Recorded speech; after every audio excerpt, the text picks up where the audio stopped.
Hi, this is Jeff Devine with Divine Ministries, and there's something I'd like to talk to you about today. We've talked about it once before, but there's two things that basically shape a culture, and that's the media and schools. And we send all of our young people to school, and most people send them to public school because it's convenient, it's easy, it's affordable. And then at the same time complaining all about the quality of the school or the lack of quality of the education and the morality, or the lack of morality, I should say, in schools.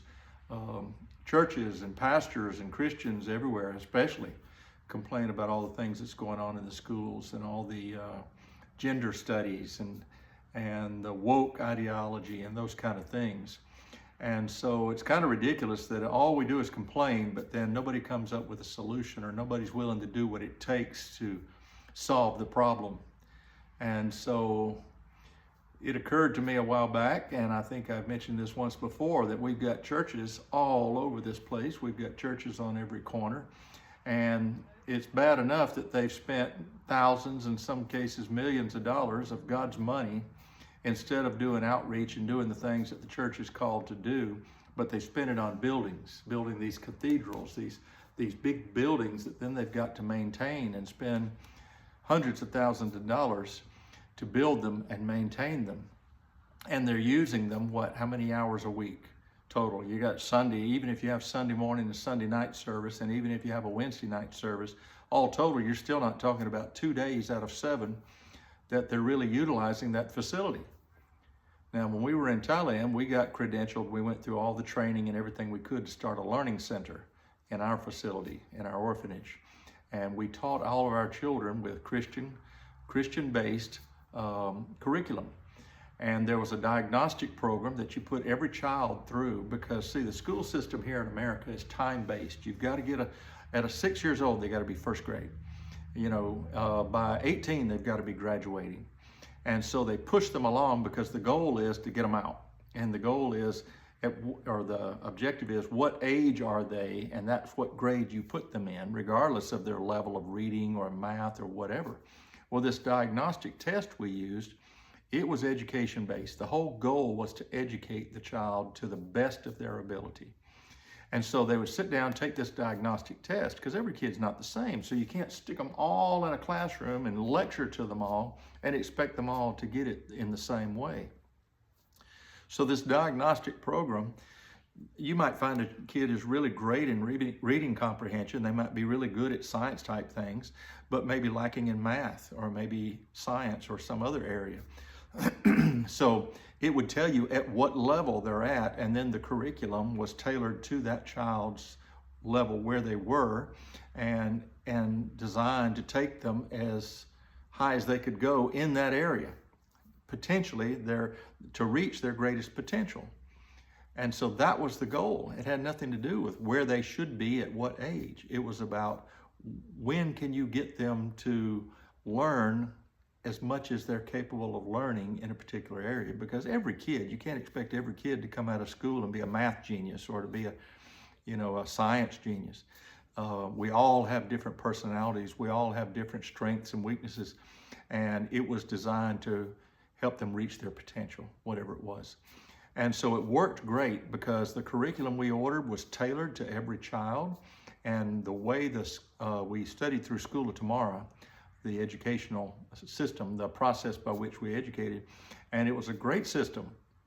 And kids did great in it. My daughters, my twin daughters raised on the mission field, they went through it. And they went through the same curriculum. And we met another missionary family, talked to them about what homeschool program or what curriculum they were using, and they told us, and my girls said, we're using this one. And they said, oh, we tried that. It was too tough. We couldn't do it. And that's because, basically people are lazy. They want to study something that they know. But isn't that the point of education, is to teach you things that you don't know? And so because this was difficult for them, it was teaching them things they didn't know, they thought it was too hard, and they chose an easier, lower standard, which is clearly what our schools are doing here in America. They're lowering the standards. I've talked to quite a few young people recently, and they can't add, they can't multiply. They don't know anything about the world and the states and within the country or the countries in this world. And I'll have to wonder, what are they learning in school? And how are they making decent grades and passing from grade to grade and not knowing anything? And it's just amazing to me. So the quality of our education is in the dumps. And so what I say is, all these churches out here with all these facilities and classrooms and why don't you start a Christian school, a K through 12 Christian school? We could have 5 or 6 of them in this town alone. We've got 2 in this town, and clearly they've turned them into a business, and it has nothing to do with reaching children and discipling them, or it's become a business because they're so expensive, only the rich can afford it. So a church could start this. We did it in Thailand. You could start this and charge a modest tuition, which is more than enough for the curriculum, more than enough to pay your teachers, more than enough to cover any expense that you would have. And this thing could grow. In every church in town, we could do this. And so instead of parents sitting around complaining about the poor quality education system, complaining about the lack of morals in the school system, just keep sending your kids there and just keep letting them get brainwashed. Well, there is an answer if anybody's willing to do it, if anybody is willing to step up. And now, pastors, I'm speaking to you, pastors out there of all these churches, that if you want to justify how you've spent all these millions of dollars of God's money to build a cathedral and use it 3 days a week, well, here's a way you can put it to good use. And maybe you could sleep well at night saying that we've used God's money well, because you'd be educating and discipling children. And doesn't the Bible say, raise a child up in the way they should go and they won't depart from it when they're older?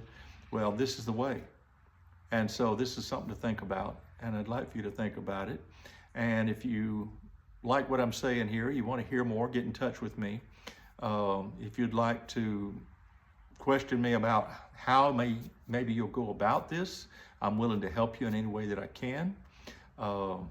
Think about these things, and let's see if we can make a difference in our society instead of just complaining about it. So share this video if you like it, share it, get in touch with me. I'll be happy to help you in any way I can, but this is something serious we should be thinking about. Let's think about what's good for our children in the future. God bless you.